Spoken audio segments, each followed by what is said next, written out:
7 থেকে 8 বছর চাকরি করার পরে কোনো রকম দোষী না হওয়ার সত্ত্বেও শুধুমাত্র গভর্নমেন্টের নিয়োগ দুর্নীতির কারণে আমরা চাকরি হারিয়েছি। তো সেই জায়গায় দাঁড়িয়ে ভুক্তভোগী হিসাবে, অ্যাফেক্টেড পারসন হিসাবে আমরা অবশ্যই এটাকে সমর্থন করব।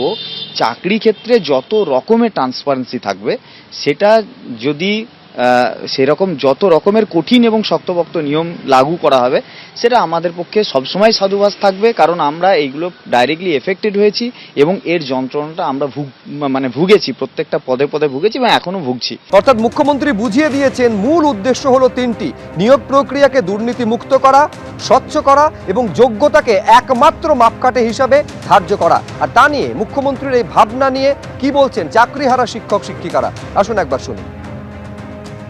লিখিত পরীক্ষাকে বেশি গুরুত্ব দেওয়া এবং ইন্টারভিউয়ের নম্বর কমিয়ে দেওয়া এবং মেধার ভিত্তিতে নিয়োগ এবং স্বচ্ছতার উপরে উনি জোর দিয়েছেন যে কার্বন কপি পরীক্ষার্থীদের হাতে, চাকরি প্রার্থীদের হাতে দিয়ে দেওয়া হবে। এই উদ্যোগটাকে আমি স্বাগত জানাই। কেন এই প্রক্রিয়াগত ত্রুটির জন্যই এই 2016 সালের যে চাকরি প্রার্থী যারা চাকরি করছিল এতদিন ধরে, তাদের জীবনগুলো শেষ হয়ে গেছে।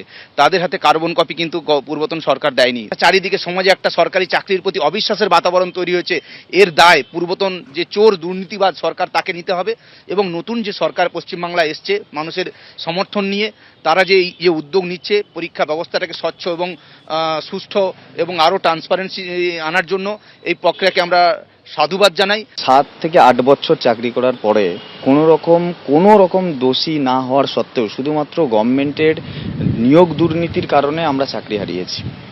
তো সেই জায়গায় দাঁড়িয়ে ভুক্তভোগী হিসাবে, অ্যাফেক্টেড পারসন হিসাবে আমরা অবশ্যই এটাকে সমর্থন করব।